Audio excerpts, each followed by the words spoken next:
Welcome back to our channel dear student. मैं देवेंद्र आपका channel the online बस्ता में स्वागत करता हूं। स्टूडेंट, आज की वीडियो में हम गृह विज्ञान का पेपर सॉल्व करेंगे, यानी होम साइंस का पेपर हम सॉल्व करने वाले हैं। ये क्लास 10th का रहेगा और 2024 का ये पेपर रहने वाला है। स्टूडेंट, जैसे कि आप जानते हैं कि इसमें जो पूर्णांक होती है वो 70 मार्क्स की होती है, यानी जो सैद्धांतिक पेपर होता है ये थ्योरी का पेपर होता है 70 मार्क्स का होता है और 30 मार्क्स का प्रैक्टिकल होता है जो विद्यालय लेवल पे होता है। इसमें जो समय मिलता है अन्य पेपरों की भांति 3 घंटे का मिलता है और 15 मिनट आपको पढ़ने के लिए भी मिलते हैं। तो ये कुछ ज़रूरी चीज़ें थी। इसके बाद हम जो इसमें सामान्य निर्देश हैं उनको भी हम देख लेते हैं। इसमें टोटल आपको 25 क्वेश्चन करने होते हैं, 25 प्रश्न करने होते हैं और सारे प्रश्न अनिवार्य हैं। कुछ प्रश्नों में आपको अथवा वाले मिलते हैं और वाले भी मिल सकते हैं, ठीक है, लेकिन करने आपको टोटल 25 क्वेश्चन करने होते हैं। इसका जो दूसरा वाला देख लेते हैं हम कि प्रश्नों हेतु निर्धारित अंक उसके सम्मुख है, यानी प्रत्येक प्रश्न के आगे अंक है। तो इससे आपको जानकारी मिलती रहेगी कि इस पर्टिकुलर क्वेश्चन में आपको कितना लिखना है, ठीक है। इसमें हम चौथा वाला देख लेते हैं कि प्रश्न संख्या 1 बहुविकल्पीय है और प्रश्न संख्या 2 से 7 तक निश्चित उत्तरीय, यानी आपको एक लाइन या एक शब्द में उसके उत्तर लिखने हैं और 1 नंबर का वो आंसर रहेगा या 1 नंबर का वो प्रश्न टोटल है। क्वेश्चन नंबर 8 से और 12 तक ये आपके 2 मार्क्स के होंगे। क्वेश्चन नंबर 13 से और 18 तक 3 मार्क्स के होंगे और 19 से 25 तक ये 4 मार्क्स के आपके प्रश्न होंगे। तो आप इनकी तैयारी इस हिसाब से कर लेंगे और इस हिसाब से आप इनके आंसरों को भी लिखेंगे। तो चलिए अब शुरू करते हैं। स्टूडेंट, इससे पहले कि हम शुरू करें आप अपने पेपर सॉल्व की कॉपी निकाल लीजिए।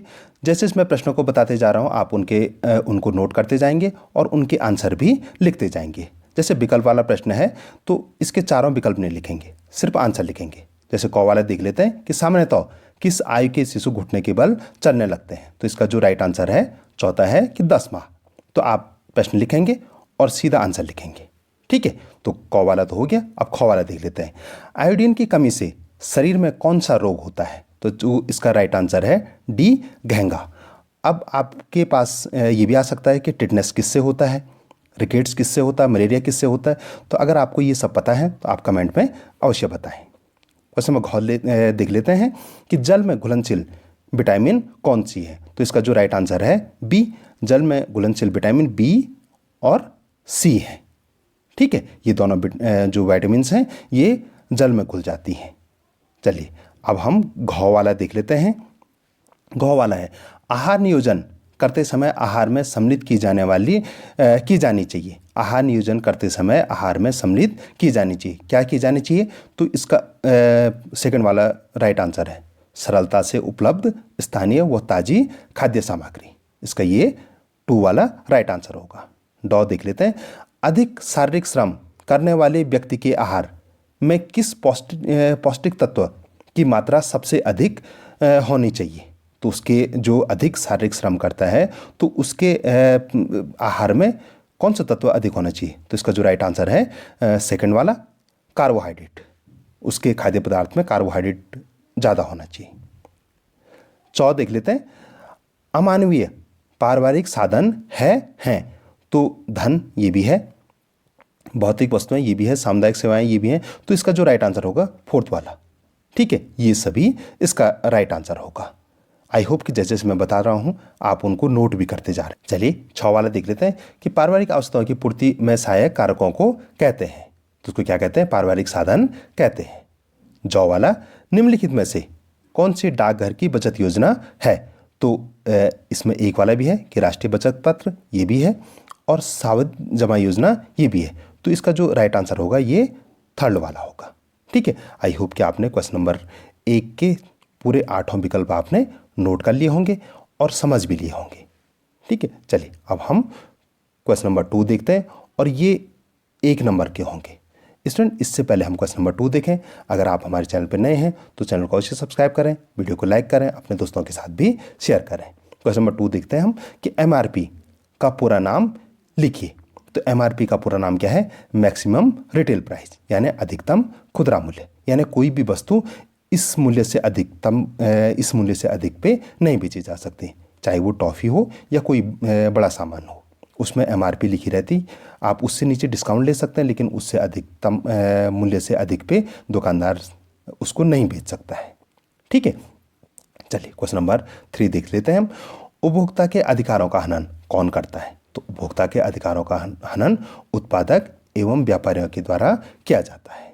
क्वेश्चन नंबर 4, किस प्रकार के वस्त्रों को नील लगाना आवश्यक होता है? तो ये सफ़ेद कपड़ों पे या सफ़ेद प्रकार के वस्त्रों पे या सफ़ेद वस्त्रों पे नील लगाना आवश्यक होता है, क्योंकि जो सफ़ेद वस्त्र होते हैं या सफ़ेद कपड़े होते हैं उनमें पीलापन आ जाता है, और उसको दूर करने के लिए वस्त्रों को धोने के उपरांत नील लगाना आवश्यक हो जाता है।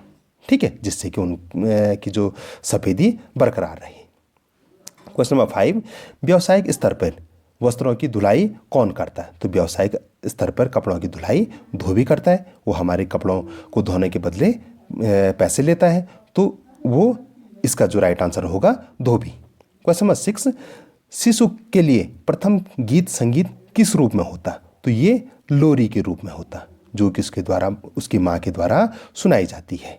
ठीक है, क्वेश्चन नंबर 7, धन के रूप में प्राप्त होने वाली पारिवारिक आय को क्या कहा जाता है? तो धन के रूप में प्राप्त होने वाली पारिवारिक आय को प्रत्यक्ष आय कहा जाता है।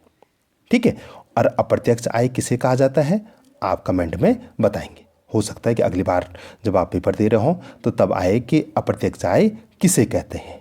ठीक है, तो आप इसको कमेंट में इसका आंसर आप देंगे। अगर नहीं पता है तो आप कमेंट में पूछेंगे, मैं वहाँ आपको निश्चित रूप से इसका आंसर बताऊँगा। चलिए अब हम क्वेश्चन नंबर 8 देख लेते हैं, और क्वेश्चन नंबर 8 से आपके प्रश्न अब 2 नंबर के हो जाएंगे, इसलिए ये बड़े हो गए हैं। ठीक है, क्वेश्चन नंबर 8 देख लेते हैं हम। क्वेश्चन नंबर 8 है, सहसावस्था में सत्व प्रेम से क्या आशय है? तो आप इसका आंसर आप यहाँ से यहाँ तक लिख लेंगे, तो ये आपका क्वेश्चन 2 नंबर का प्रश्न कंप्लीट हो गया है। क्वेश्चन नंबर 9 देख लेते हैं। क्वेश्चन नंबर 9 है, खेलों के 2 प्रकार का उल्लेख कीजिए। काफ़ी महत्वपूर्ण प्रश्न है, इसमें 2 ही आ रखा है, चूंकि 2 ही मार्क्स का है तो इसलिए 2 प्रकार आ रखे हैं। कई बार प्रश्न आता है कि खेलों के प्रकार लिखिए, तब ये 3 या 4 नंबर का होता है, तो आपको सभी प्रकार के खेलों को लिखना होता है, जितने भी प्रकार के खेल होते हैं। तो यहाँ चूंकि 2 नंबर का है, 2 ही प्रकार पूछे हैं, तो मैं थोड़ा इसको एडजस्ट कर लेता हूँ। हाँ, अब आपकी स्क्रीन पर अच्छे से विजुअल है, तो आप इसको यहाँ से यहाँ तक नोट करेंगे कि शारीरिक खेल उसके बारे में लिखेंगे, और फिर स्वतंत्र खेल और उसके बारे में भी लिखेंगे। अगर आप यहाँ से यहाँ तक लिखेंगे तो आपके 2/2 निश्चित रूप से आएंगे। ठीक है, चलिए क्वेश्चन नंबर 10 देख लेते हैं। क्वेश्चन नंबर 10 है कि अनाज के सुरक्षित संग्रह में कौन सी कीटनाशक दवाइयाँ प्रयोग की जाती हैं? तो इसमें बेंजीन हेक्साक्लोराइड सबसे ज़्यादा प्रयोग की जाती है।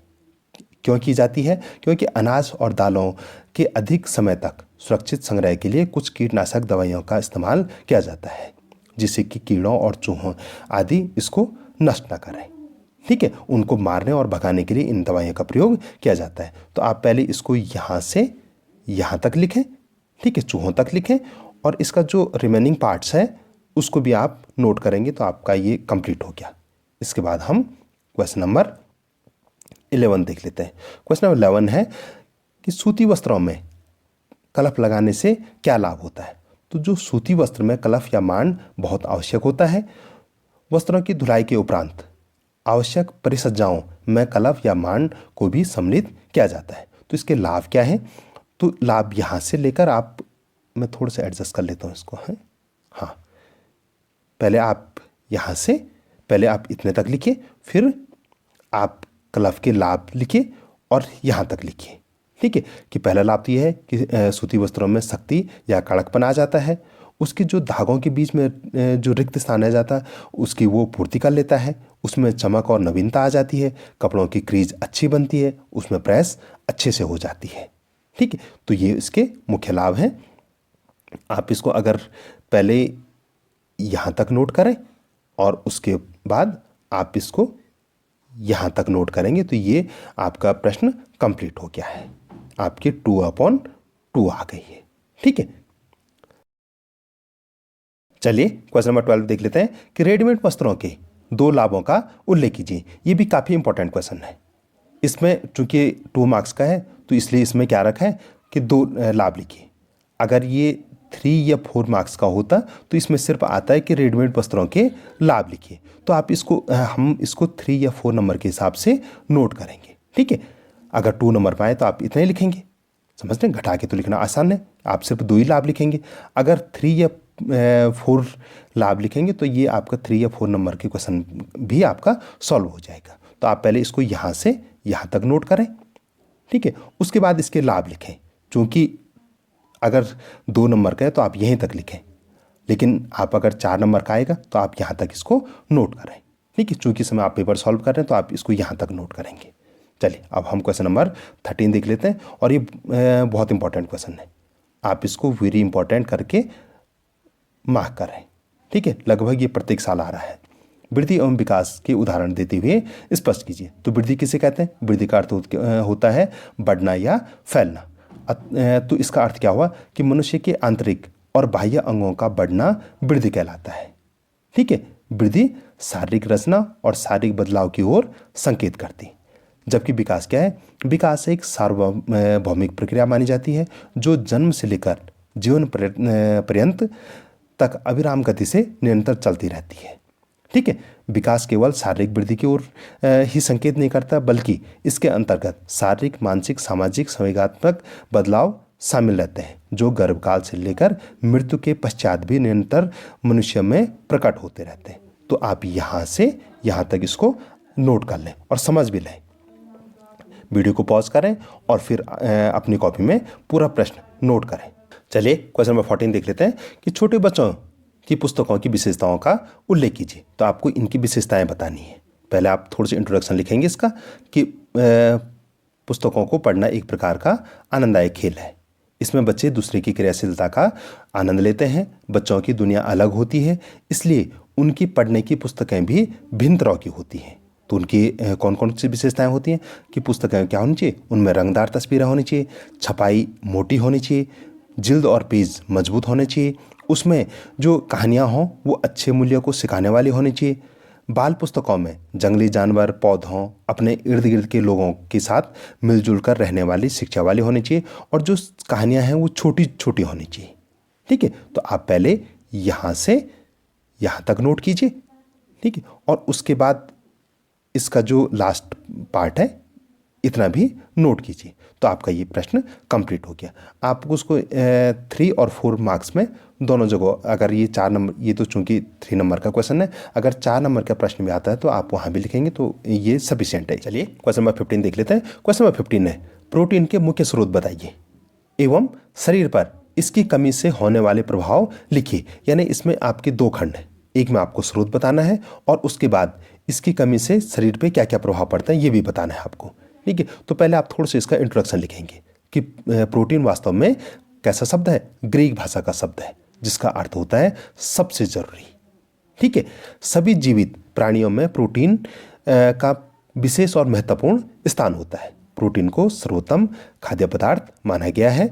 वास्तव में इसी पदार्थ से जीवित कोषों के आधार जीव द्रव्य का निर्माण होता है। प्राणियों में पानी के अतिरिक्त सर्वाधिक भाग प्रोटीन का ही होता है। यानी शरीर में कितने मात्रा पानी की होती है आप कमेंट में बताएंगे। और एक स्वस्थ मनुष्य को कितने लीटर पानी पीना चाहिए ये भी आप कमेंट में बताएंगे। नहीं पता है तो आप पूछेंगे तो मैं वहाँ इसका आंसर दूंगा। अब हम इसके प्रश्न के पहले भाग को देखते हैं कि प्रोटीन के मुख्य स्रोत क्या है। तो प्रोटीन के स्रोत को हम 2 भागों में बांट सकते हैं। प्रोटीन के शाकाहारी स्रोत में चना, मटर, मूंग दाल, मसूर दाल, उड़द दाल, सोयाबीन, राजमा, लोबिया, गेहूं, मक्का इत्यादि हैं। दूध तक आप लिख लेंगे। और प्रोटीन के मांसाहारी स्रोत मांस, मछली, अंडा, यकृत इत्यादि, ये इसके स्रोत होंगे। आप यहाँ तक लिख देंगे तो प्रश्न का पहला भाग कंप्लीट हो गया। अब हम प्रश्न का दूसरा भाग देखते हैं कि इसकी कमी से क्या क्या प्रभाव पड़ता है। तो आप इसको यहाँ से और पहले यहाँ तक नोट कीजिए, और फिर इसका जो रिमेनिंग पार्ट है इसको भी आप यहाँ तक नोट करेंगे तो आपका ये प्रश्न कंप्लीट हो गया। यानी इसके दोनों भाग आपके कंप्लीट हो गए। चलिए, आई होप कि आप नोट कर रहे होंगे। चलिए क्वेश्चन नंबर 16 देख लेते हैं। स्टूडेंट, इससे पहले हम क्वेश्चन नंबर 16 देखें, अगर आपने अभी तक भी हमारे चैनल को सब्सक्राइब नहीं किया तो चैनल को अवश्य सब्सक्राइब करें, वीडियो को लाइक करें, अपने दोस्तों के साथ भी शेयर करें। क्वेश्चन नंबर 16 है, भोजन पकाने की सही व्यवस्था पर एक संक्षिप्त टिप्पणी लिखिए। तो पहले आप हेडिंग डालिए और उसके बाद आप नंबर 1 नंबर 2 करके इस पर टिप्पणी लिख लेंगे। ठीक है, आप इसके नियम भी लिख सकते हैं। ठीक है, तो पहले आप यहाँ से और 2 लिखिए। अगर ये 4 नंबर में आता तो आप इसके पूरे 3 नियम लिखेंगे तो ये आपका कंप्लीट हो जाएगा। अगर आपको ये वाला बोर्ड परीक्षा में ये वाला प्रश्न नहीं आता तो आपको इसका अथवा भी मिलता है। तो अथवा क्या है इसका, कि आहार के संग्रह का आशय क्या है। पहले आपको इसका अर्थ लिखना है और उसके बाद इसके आपको महत्व बताने हैं। यानी ये 3 नंबर और 4 नंबर में दोनों के लिए ये प्रश्न हो सकता है। ठीक है, अगर आप इसको पूरा समझ लेते हैं तो पहले आप इसको यहाँ से यहाँ तक लिखेंगे कि आहार संग्रह का आशय क्या है और उसके बाद इसकी आवश्यकता और महत्व क्या है। पहले आप यहाँ तक लिखिए, फिर इसको यहाँ से यहाँ तक नोट करेंगे आप। उसके बाद इसका जो दूसरा पार्ट है यहाँ तक नोट करेंगे तो आपका ये प्रश्न भी कंप्लीट हो गया। क्वेश्चन नंबर 17 देखते हैं हम। क्वेश्चन नंबर 17 है कि शारीरिक विकास के लिए खेलों का क्या महत्व है। तो पहले आप इसका इंट्रोडक्शन यहाँ से यहाँ तक लिखिए और फिर उसका शारीरिक विकास, हाँ अब आपकी स्क्रीन पे पूरा पूरा विजुअल है, यहाँ तक लिख लेंगे तो ये प्रश्न भी आपका कंप्लीट हो गया है। चलिए अब हम क्वेश्चन नंबर 18 देख लेते हैं। क्वेश्चन नंबर 18 है कि वस्त्रों पर लगे लेबल का क्या महत्व है, स्पष्ट कीजिए। यानी जो वस्त्रों पे लेबल लगा रहता है उसका क्या महत्व है। तो वस्त्रों पे जो लगे लेबल हैं वो हमको बहुत सारी इन्फॉर्मेशन देते हैं। वस्त्रों पर लगे लेबल बताते हैं कि परिधान बनाने में किस प्रकार की सामग्री का उपयोग किया गया है। लेबल से ही हमें पता लगता है कि कपड़ों को कैसे धोएं, गर्म या ठंडे पानी में धोएं, प्रेस किस तापमान पर करनी चाहिए, धूप में सुखाएं या छाँव में सुखाएं, परिधान का आकार और निर्माता के नाम के बारे में भी पता लगता है। अब उसके महत्व को स्पष्ट कीजिए कि लेबल क्यों लगाने चाहिए, उसके महत्व क्या क्या है। तो पहले आप यहाँ से यहाँ तक नोट करें और उसके बाद आप इसके 5 नोट करेंगे। ठीक है, चूँकि इस समय आप पेपर सॉल्व कर रहे हैं तो आप इसका अथवा वाला पार्ट भी नोट करें, लेकिन बोर्ड परीक्षा में आप ये तो ये वाला करें और ये तो आप ये वाला करेंगे। ठीक है, ये वाला है अथवा वाला है कि वस्त्रों का चुनाव एवं खरीदारी करते समय किन किन बातों का ध्यान रखना चाहिए। तो किन किन बातों का ध्यान रखना चाहिए। पहली बात तो यह है कि बाजार जाने से पूर्व यह निश्चित कर लेना चाहिए कि कपड़ा हमको दैनिक उपयोग के लिए खरीदना है या किसी विशिष्ट अवसर के लिए। दूसरा महत्वपूर्ण चीज़ ये तय कर लेना चाहिए हमको कि कपड़ा मजबूत और टिकाऊ होना चाहिए, उसका रंग पक्का होना चाहिए, वो सिकुड़न से मुक्त होना चाहिए, वो सूती है या कुछ और प्रकार का है, ये भी हमको इस बात का भी हमको ध्यान रखना चाहिए। और सबसे इम्पोर्टेंट चीज़ कि खरीदने से पहले कहीं अच्छी दुकानों में कपड़े का मूल्य अवश्य पता कर लेना चाहिए, जिससे कि हम उसका अच्छे से मोल भाव कर लें। ऐसा ना हो कि हमने कोई चीज़ 300 में खरीदी और बाद में पता लगा कि वही वस्तु किसी ने 100 में खरीदी। ठीक है, और तब हमको लगा कि यार मैं पहले थोड़े से जानकारी जुटा लेता या जुटा लेते तो ज़्यादा बेहतर होता। ठीक है, तो आप यहाँ तक इसको नोट कर लेंगे। ठीक है, चलिए क्वेश्चन नंबर हम 19 देखते हैं और यहाँ से ये 4 मार्क्स के हो गए आपके। 3 मार्क्स के क्वेश्चन अब खत्म हो गए। अब यहाँ से 4 मार्क्स के क्वेश्चन हैं। क्वेश्चन नंबर 19 है कि शिशु की किन्हीं 2 शारीरिक आवश्यकताओं का संक्षिप्त में वर्णन कीजिए। पहले आप यहाँ से यहाँ तक लिखेंगे। ठीक है, यहाँ तक आप नोट कर लेंगे कि जन्म के समय मानव शिशु शारीरिक रूप से पूर्ण रूप से असहाय होते हैं। वह न तो स्वयं आहार की व्यवस्था कर सकता है और न ही आवश्यक शारीरिक कार्य या गतिविधियाँ कर सकता है। तो आप यहाँ से पहले यहाँ से यहाँ तक इंट्रोडक्शन लिखेंगे और उसके बाद उसकी मुख्य शारीरिक आवश्यकताएं क्या क्या हैं आप उसको भी लिख लेंगे। तो यहाँ पे मैंने जो 6 मुख्य आवश्यकताएं हैं वो लिखी हैं कि समुचित संरक्षण की आवश्यकता, व्यायाम और विश्राम की आवश्यकता, शारीरिक सफाई की आवश्यकता, वस्त्रों की आवश्यकता, उचित पोषण की आवश्यकता, रोगों से बचाव संबंधी आवश्यकता। सिर्फ आपको सिर्फ 2 के बारे में विस्तृत से लिखने के लिए बताया गया है या पूछा गया है। तो आप उन दोनों को, इन 6 को नोट करने के बाद भी इन 2 को आप अपनी कॉपी में नोट करेंगे तो आपका ये 4/4 का क्वेश्चन हो गया। आपको निश्चित रूप से इस प्रश्न में 100% मार्क्स मिलेंगे। ठीक है, चलिए इसका अगर आपको ये बोर्ड में ये प्रश्न नहीं आता तो आप इसका अथवा वाला कर सकते हैं कि सहसा अवस्था में होने वाले सामाजिक विकास का विवरण दीजिए।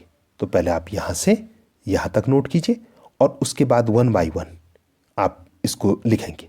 पहले फर्स्ट वाला नोट कर लीजिए और फिर वीडियो को पॉज करके आप इसको यहाँ तक नोट कर लेंगे। ठीक है, दूसरा, तीसरा, चौथा, पाँचवां, छठवां, सातवां, ये सब नोट कर लेंगे। चूँकि ये 4 नंबर का है तो आपको थोड़ा ज़्यादा लिखना चाहिए इसमें। ठीक है, वीडियो को पॉज करें और पूरा प्रश्न नोट करें। क्वेश्चन नंबर 20 देख लेते हैं कि भारतीय चिकित्सा अनुसंधान परिषद ICMR द्वारा निर्धारित आहार समूह का विवरण दीजिए। तो पहले आप इतना लिख लेंगे। ठीक है, उसके बाद ICMR ने क्या क्या 5 समूह बनाए हैं, आप यहाँ तक नोट करने के बाद ये देख लेंगे। यहाँ तक नोट कीजिए और उसके बाद जो 5 समूह हैं वो अब आपकी स्क्रीन पे अच्छे से विजुअल है कि पहले समूह में क्या है, दूध या दूध से बने भोज्य पदार्थ। द्वितीय समूह में मांस, मछली, अंडा, दाल, सेम इत्यादि, सोयाबीन इत्यादि। तृतीय में फल और हरी सब्जियां। चतुर्थ में अनाज और पंचम में घी और तिल या शक्कर, गुड़, ये है। ठीक है, तो इसमें इन्होंने विटामिन की पहले समूह में प्रोटीन और कैल्शियम मिलेगा, दूसरे समूह में प्रोटीन, लोहा मिलेगा, तीसरे समूह में विटामिन A और C मिलेंगे, खनिज लवण भी मिलेंगे। ठीक है, चौथे में ऊर्जा, थायमिन इत्यादि मिलेंगे और पांचवा जो समूह है उसमें ऊर्जा, आवश्यक वसीय अम्ल और विटामिन A मिलेगी। ठीक है, तो आप इसको पूरा नोट कर लीजिए। ठीक है, वीडियो को पॉज कीजिए और पूरा नोट कर लीजिए। क्वेश्चन नंबर 21 देख लेते हैं। क्वेश्चन नंबर 21 है कि मानवीय पारिवारिक साधनों से क्या आशय है, उल्लेख कीजिए।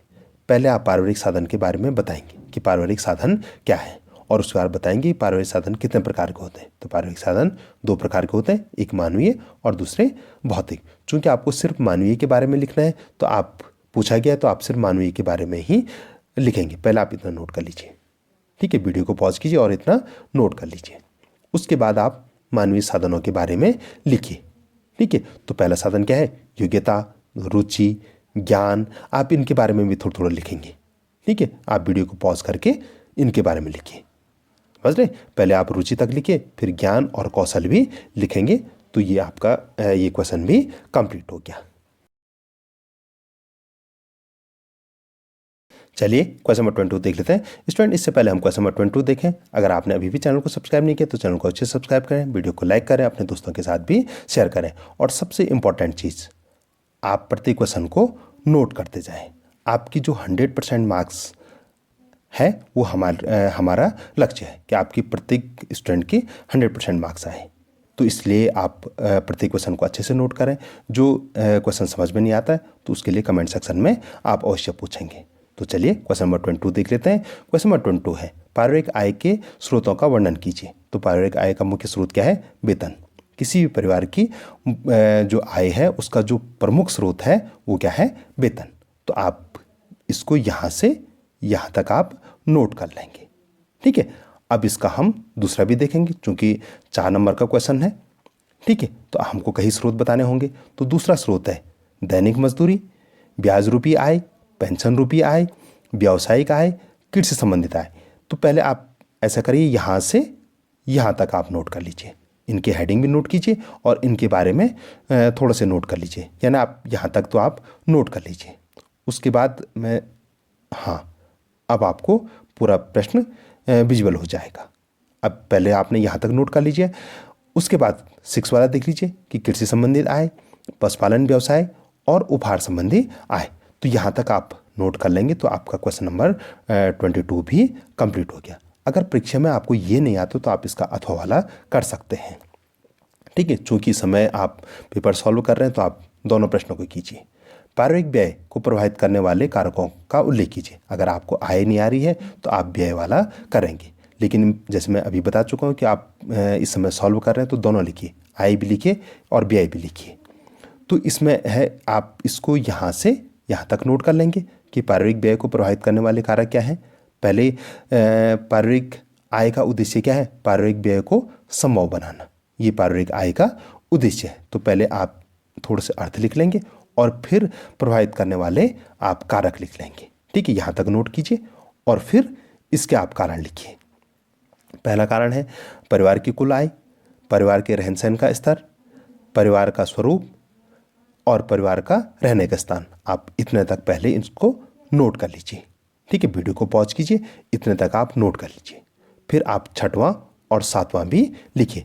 सामाजिक धार्मिक परंपराएं और गृहिणी की कुशलता और दक्षता, ये सब हमारे किसी भी परिवार का जो व्यय होता है उसको प्रभावित करते हैं। आप ये 7 लिखेंगे तो आपकी इस प्रश्न में अवश्य 100% आप मार्क्स अचीव करेंगे, यानी 4/4 आपकी निश्चित रूप से आएगी। चलिए अब हम क्वेश्चन नंबर 23 देख लेते हैं। क्वेश्चन नंबर 23 है, उपभोक्ता की मुख्य समस्याओं का वर्णन कीजिए। तो पहले आप थोड़े से यहाँ से यहाँ तक नोट कर लीजिए, उसके बाद उपभोक्ताओं की समस्याओं को आप लिखेंगे, यहाँ तक लिखिए, और उसके बाद 1 बाय 1 आप इनकी समस्याओं को लिखेंगे। तो पहली समस्या क्या है, मूल्यों में अंतर की समस्या। आप देखते होंगे कि आप अगर 4 दुकानों में जाएं किसी सामान को लेने तो सबकी कीमत वो अलग अलग बताते हैं, ठीक है। और जिन पे MRP है तो उन पे तो चलो ठीक है, लेकिन जो चीज़ MRP नहीं होती, जैसे सब्जियां हैं, तो आप देखते हैं कि सबने अपने अपने में कीमत लगाई हुई होती है, या एक मार्केट से दूसरी मार्केट में उनमें भिन्नता पाई जाती है। तो मूल्यों में अंतर की समस्या, निम्न गुणवत्ता की समस्या, और तीसरी और बहुत इंपॉर्टेंट, वस्तुओं में मिलावट की समस्या, ठीक है, कि सारे जो उपभोक्ता हैं वो मिलावट वाली वस्तुओं को खरीदने के लिए बाध्य है, ठीक है।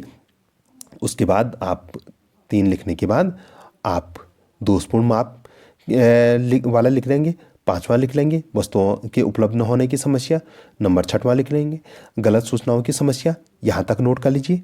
उसके बाद आप 7वां वाला भी नोट कर लीजिए, मानक उत्पादों के अभाव की समस्या। सामान्यतः ये माना जाता है कि जो ISI मार्क की चीज़ें हैं वो सर्वोत्तम होती है, लेकिन ये मिलती ही नहीं है, ठीक है, समझ रहे।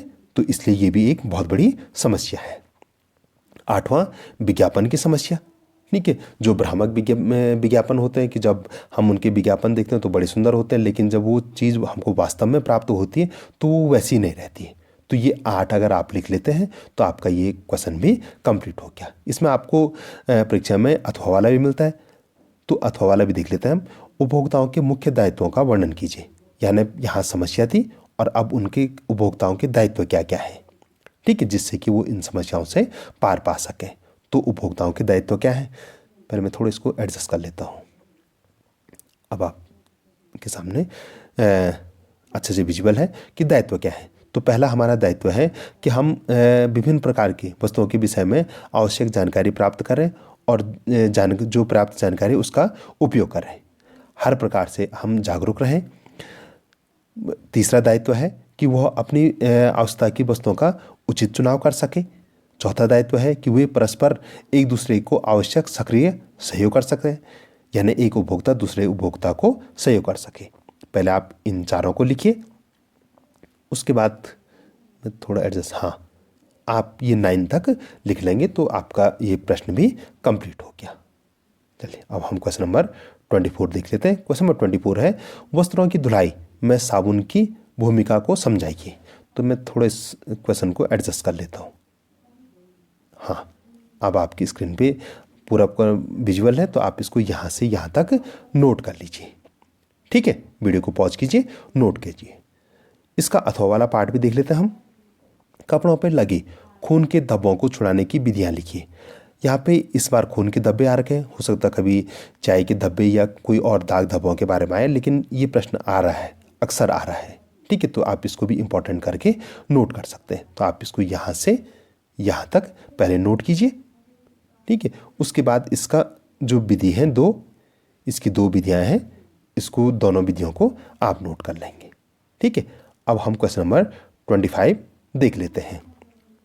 क्वेश्चन नंबर 25 ये आज के पेपर का हमारा अंतिम प्रश्न रहेगा कि रेशमी तथा सूती वस्त्रों पर प्रेस करने की विधियों का वर्णन कीजिए। पहले आप प्रेस क्यों करते हैं इसके बारे में बताएंगे कि वस्त्रों में आकर्षण, सुंदरता तथा चमक लाने के लिए प्रेस करना परम आवश्यक है।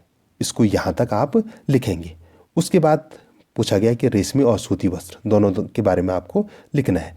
तो रेशमी वस्त्र के बारे में लिखेंगे आप कि रेशमी वस्त्रों पे क्यों प्रेस करनी और कैसे की जाती है। उसके बाद आप सूती वस्त्रों पे भी लिखेंगे, यहाँ तक लिखेंगे, तो आपका ये प्रश्न भी कंप्लीट हो गया।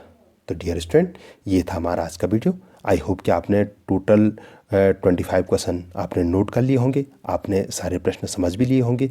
इनके जो अथवा वाले प्रश्न थे वो भी आपने अवश्य ही नोट किए होंगे। अगर आपने इतने सारे प्रश्न नोट कर लिए हैं और सारे समझ भी लिए हैं और अभी भी आपने हमारे चैनल को सब्सक्राइब नहीं किया तो चैनल को अवश्य सब्सक्राइब करें, वीडियो को लाइक करें, अपने दोस्तों के साथ भी शेयर करें। मेरी जो आपकी आगामी परीक्षाएं हैं उनके लिए बहुत बहुत शुभकामनाएं। धन्यवाद।